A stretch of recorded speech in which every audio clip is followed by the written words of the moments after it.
Alright, I made a comment in the first half of turn 4 after I was done with Japan. I realized that I built that factory in Romania, but the factories that I'm using are from the HBG set, factory set, so they're color matched to the units of the country, which seemed, like I said, like a good idea at the beginning, but really hard to see those factories. So I forgot about Romania, so I am moving 3 units down there because that's why I built the factory. And again, I asked myself if I could do it, and then I allowed it. So I'm going to change out the color of those factories, and hopefully that doesn't happen again. But for now, 3 units came down from Berlin and were placed there in that factory. And then the grease factory I just built, so nothing goes there. It is the Americans' turn. Whoop, not focus in. Let's zoom out. Alright, so Japan is starting to spread out. And they're getting close to the IPC's territories that the US has. So that's going to be the problem for this game. So the US is going to have to, you know, and at some point you make a decision. Are you going to go more Pacific or more Atlantic? I'm going to let the Atlantic side, the British, build up some ships so that they can help protect the US ships and do a joint attack on that side. But the US is going to have to carry the weight on this side because Calcutta is realistically in danger of falling. Once they fix the damage on that factory, they only have enough money or space to put out 2 units. So you can do the math. It's only going to take a few turns before Japan overwhelms Calcutta. So that being said, the Navy that's on the board does not match the Japanese Navy. So if I take or move into Carolines and take that, the Japanese are spread out, but not really, because they're all sitting, all the warships, or most of them, are sitting at a naval base. So they can all hit. I just knocked over all my chips. They can hit, almost every Japanese warship can hit the Carolina Sea Zone. So let's not go there. I think that's a bad plan. So we're going to sit here. I did change the US buy to more ships because I'm going to have to ramp up the production of the ships just so that I can catch up to Japan here. Japan's been buying destroyers. They haven't really bought any other capital ships, but the US after this turn will be equal with Japan in everything except battleships. So for this turn on the US, we're going to try and pick off a couple destroyers. Only reason I'm going after this one is because there's a transport there. So we're going to give the subs a crack at getting that, because if they sink that destroyer, they automatically get that. And then we're going to head up into here with 2 of these fighters, because they go 1, 2, 3, 4, 5, and they'll have to land on Midway. And that is the only attack, because in the first video I explained why I'm not going to go after Gibraltar. So that is in the board. Let's do the easy one first. I got a destroyer and 2 fighters, total of 3 hits. That's perfect. And the Japanese destroyer back misses. So that's a win, and this is also, well, it doesn't matter that it's, you know, blocking any ships from Tokyo, because those 3 ships aren't coming to Hawaii, that's for sure. Alright, so the next battle is a little more risky. You got 2 subs. Never mind, 2 hits. Americans are on a roll. They didn't miss anything. Japan gets 1, so 1 sub goes down, but the 2 subs do get the transport and destroyer. So mission accomplished on both of those fronts. So the rest of the US turn is, we've got a transport worth of infantry coming down, 2 more destroyers to the pack, and we'll leave that transport because nothing there, but I did build something.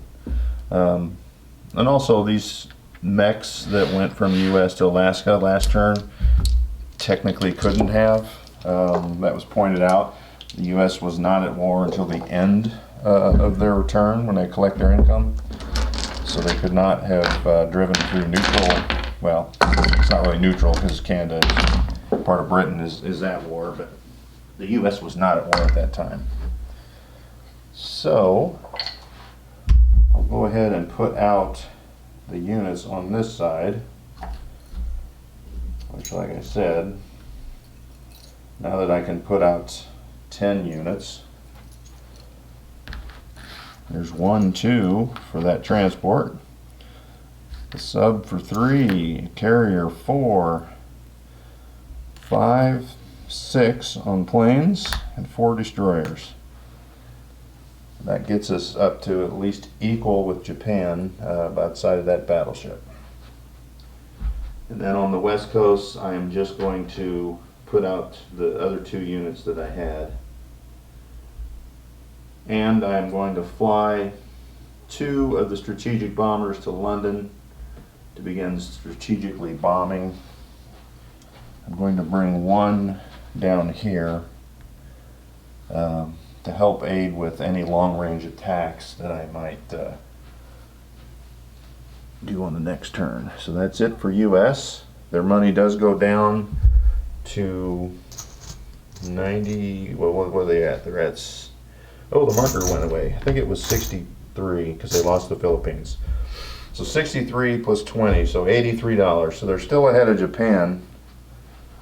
But losing the Philippines cost them $2, and then their national objective of 5. So that was a $7 hit. So let's give them their money. 75, 80, $3. China, they have $6, so they get 2 men. And I'll turn that camera here right now because they, looking at China, they could go after this mech and infantry, but then I'm just I'll leave all those guys up there, so we'll just place our guy here just so there's no walk-on. Try and keep as many units away from coming down to Yunnan. And then we'll, you know what, I probably should put 1 up there. You know what, Russia could march a guy down there so that there's something to help China out just a little bit. That being said, China now down to $4.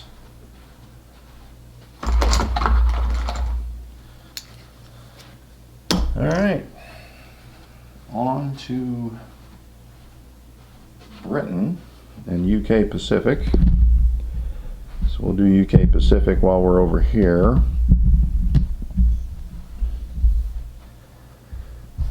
And you know, the easy one is to come out here and get that transport. That'll be a freebie. And it doesn't make sense to try and take Java or Sumatra back, because I would end up taking an infantry, artillery, and a transport down there, and all would be probably destroyed on the next turn. So I'd be giving up 14 points just for that 4. So I'm going to use these transports here in the Indian Ocean to move some guys, and then I'm going to send 2 of them down to South Africa so I can build some infantry and artillery down there to move up instead of, you know, tanks and mech, so I can spend a few more dollars on ships in the north. So that will be the only attack. You know, it's not the only attack. We're going to take the other 2 planes and 1 guy and try and clear out Burma, because if we can keep these Japanese planes from piling into Burma, there's always the possibility of a counterattack to keep them out. Let me grab the dice tray.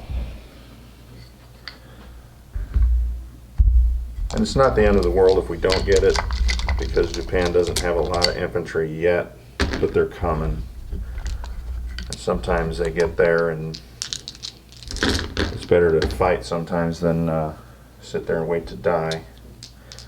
So we got 2 3s and a 1. 1 hit. So Japan has 1 guy back, misses. So that worked out. Japan goes down 3, and UK Pacific goes up 3. Alright, so that was the other. Oh, I guess I gotta get rid of the guy too, don't I? No, he'll be destroyed next turn, but that's okay. Alright, so on the Pacific side, we're going to move our destroyer back. This transport is going to come over, grab man and an artillery from Iraq, and come back. So he's going to be shucking guys from this factory in Persia when we start building there. Plane lands back. So I've got a tactical bomber, which isn't too exciting for defense, but I don't have any other planes in Africa. So that's a slight problem. So I think we're going to fly that over to Africa. Well, I'm going to leave it there for now. Maybe I'll move it to Iraq, so it has a possibility of doing 2 different things. Let me slide this camera. Well, while I'm here, I've got a man and an artillery that's placing. That's not very much. Alright. But I had to repair all that damage,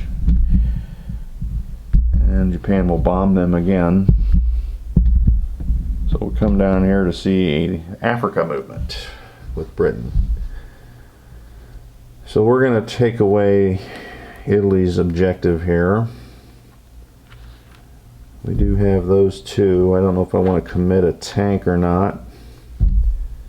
Oh no, he was in Sudan. That tactical would be 1, 2, 3, 4. So maybe I should move it a little closer. I'm going to move it into Egypt, so that if I have an attack like that next turn, I can do that. But what I need to also do for sending units into Russia is I need to claim that territory there.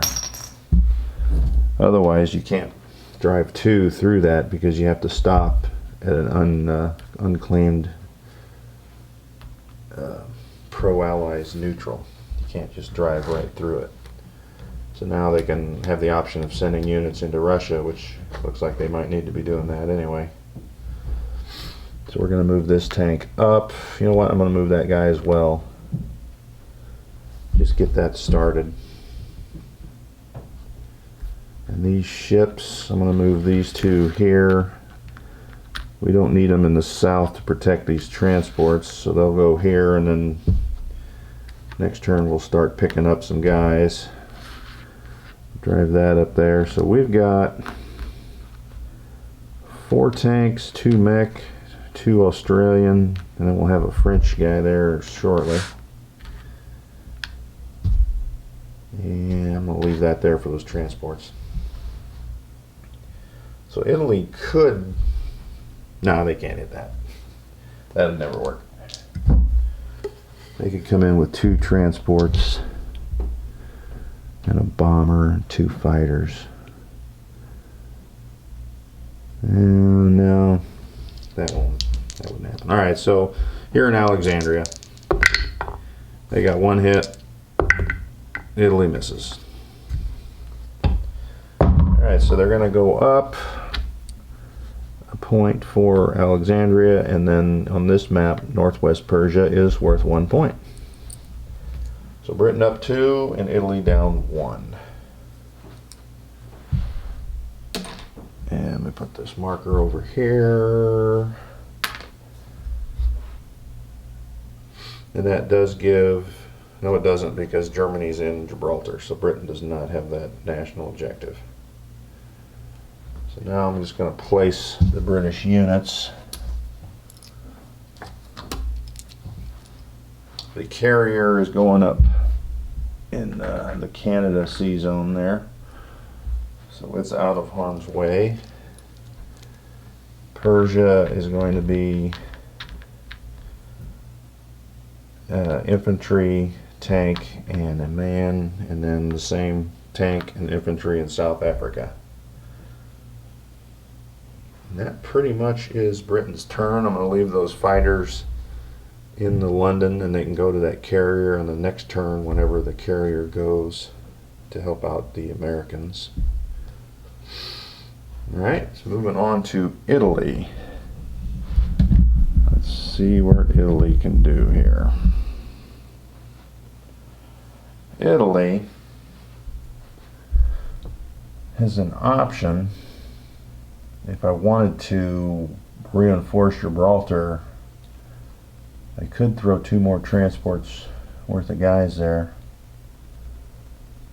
But the US now has 4 full transports and Britain has 2. So I think they'll probably still wipe that out.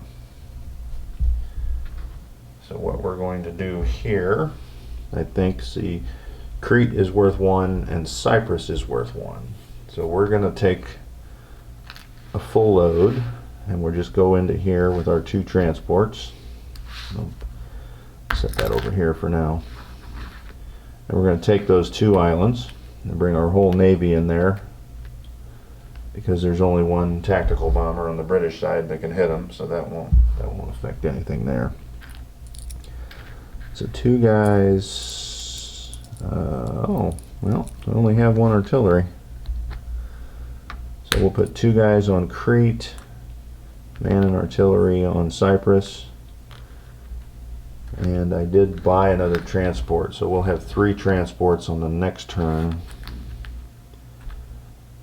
that we can maybe hit Egypt, maybe, or in somewhere in Africa, I guess. But we will see what the Allies do between now and then. So those are non-com, well, not really non-com, but they're battles that don't, they're just walk-ons. Grab the Italian markers, and then up here in Russia, we are gonna, these 3 infantry and tank Western Ukraine. I gotta believe that'll be more successful than the last Russian can opener move, where they failed completely. Alright, so there's the roll, 2 hits. Russia's roll, 1 hit back, so take a chip off Italy there. Russian gone. Now Italy is on the board for 1 from Russia, 1 from Britain, and then Crete was a pro-Allies territory, so no one loses that point. So let's bring this down 1, and oh, Russia. That's right. I was trying to figure out who the other one was. All right. So now the non-com moves. There's not really a lot left here for Italy. We'll go back to the air base.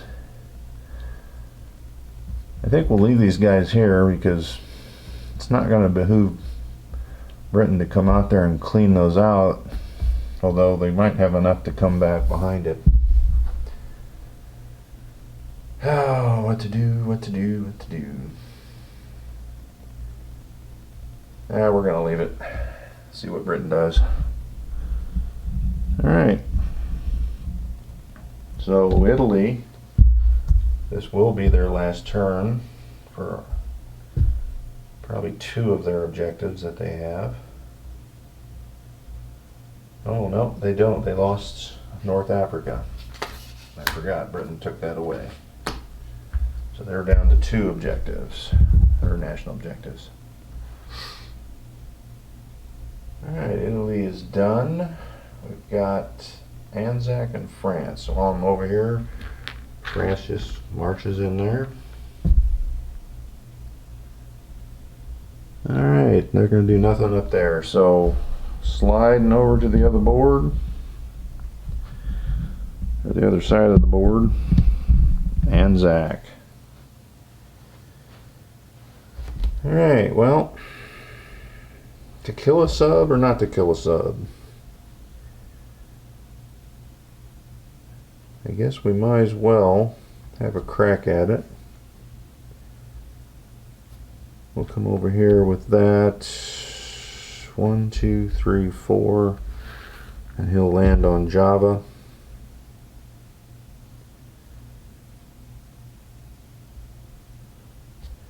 And the rest is non-com. I didn't place Italy's units, but I'll do that here in a second. So we've got a 2 and a 3. Let me see what's in the zone here. There's a hit.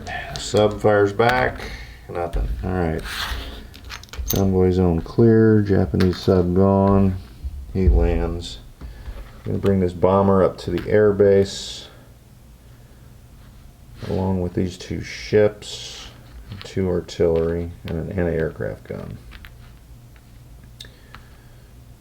I say that. Let's leave an artillery because I bought an infantry. That way if that transport has to go around the backside or somewhere else. But ideally I want to take that transport and that bomber and hit New Britain and try and get one of those national objectives back.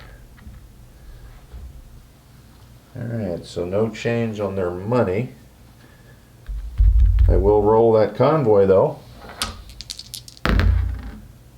$4, but it's only worth 3, so out of Anzac's $20 they only get 17. And the only other thing, like I said, Italy has transport, 3, 4 artillery, and some infantry. I'll place all that in northern Italy and Rome.